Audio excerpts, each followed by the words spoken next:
आपका स्वागत करके मैं बहुत प्रसन्न हूं। मैं खुद चलकर आपको लेने आता, परंतु अस्वस्थ होने के कारण नहीं आ सका। इतने वर्षों बाद आपसे भेंट करके मुझे भी अच्छा लग रहा है। लंदन में मिले थे, वो दशहरे का दिन था। हाँ, तब वहां इंडिया हाउस में भी आपके स्वागत का सुअवसर प्राप्त हुआ था। बहुत समय बीत गया। आपने रत्नागिरी में हरिजन उद्धार का जो काम किया वो बहुत प्रशंसनीय है। हरिजन? हाँ, मेरे विचार से शूद्र शब्द का इस्तेमाल हमें नहीं करना चाहिए। उसकी जगह हरिजन कहना ठीक है। हरिजन तो हम सभी हैं। आप जिन्हें हरिजन कह रहे हैं वे शोषित हैं, पीड़ित हैं। मेरे विचार में जिस जाति व्यवस्था, कास्ट सिस्टम ने उन्हें इस दशा में लाया है उसे समाप्त कर देना चाहिए।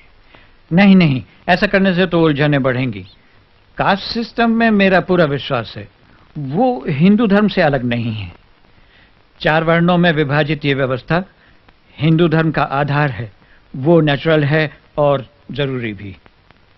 छुआछूत इसके कारण पैदा नहीं हुई। वो तो हिंदू धर्म के माथे का कलंक है, उसका अंग नहीं। अगर वो हिंदू धर्म का अंग नहीं तो कलंक कैसे बन गई? छुआछूत को समाप्त करने का एक ही रास्ता है, कास्ट सिस्टम को मिटा दिया जाए। कास्ट सिस्टम में महान शक्ति छिपी हुई है। इसके कारण हिंदू धर्म बिखरने से बच गया है। बच नहीं गया है महात्मा जी।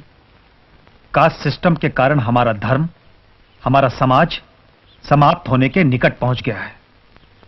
जिन्हें आप निम्न जाति का कहते हैं, उन लोगों को अपने महान धर्म से अलग होने से बचाना है, और जो अलग हो चुके हैं उन्हें वापस लाना है। मैं भी धर्म परिवर्तन के विरुद्ध हूं, परंतु सदियों पहले जो दूसरा धर्म अपना चुके हैं उन्हें वापस लाने की कोई जरूरत नहीं है।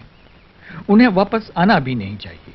सोच समझकर, भले बुरे का विचार करके अगर कोई व्यक्ति हिंदुत्व को अपनाना चाहे तो उसे वापस अपने मूल धर्म में आने की स्वतंत्रता क्यों ना दी जाए?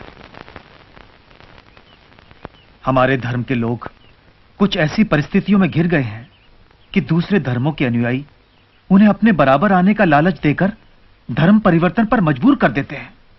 इसीलिए मैं कहता हूं, जिन प्रथाओं ने हमारे बीच ऊंच नीच का भाव लाया है, अब उनका कोई उपयोग नहीं है।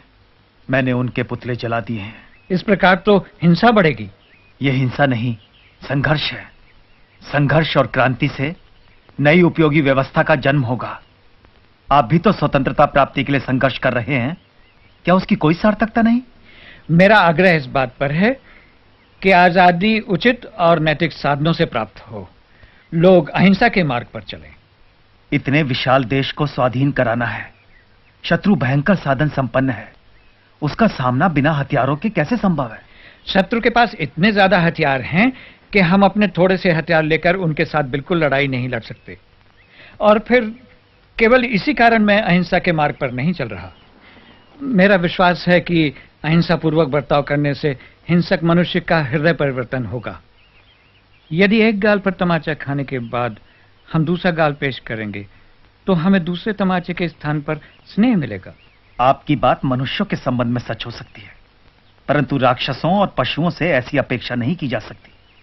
जिन हत्यारों ने जलियांवाला बाग में सैकड़ों निर्दोष निरपराध लोगों को गोलियों से भून डाला, उन्हें दूसरा अवसर नहीं दिया जा सकता। श्री कृष्ण को अंत में कंस और शिशुपाल का वध करना ही पड़ा। देश की रक्षा के लिए सेनाएं तो चाहिए। संपूर्ण अहिंसा का लक्ष्य असंभव है। महान लक्ष्य चाहे कितनी दूर हो, उसे सामने रख करके ही हम उसके निकट कहीं पहुंच सकते हैं। हमें उसकी ओर चलना है, उसी ओर चलना है।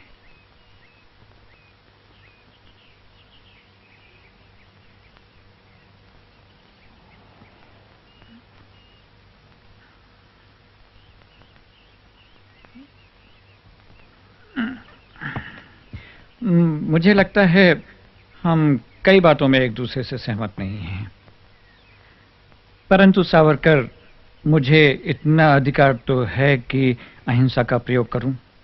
अपने निजी प्रयोग के तराजू में पूरे राष्ट्र को रखने से पहले राष्ट्र के हित और अहित की बात जरूर सोच लेनी चाहिए। मुझे आशा है हम फिर मिलेंगे और बातें करेंगे।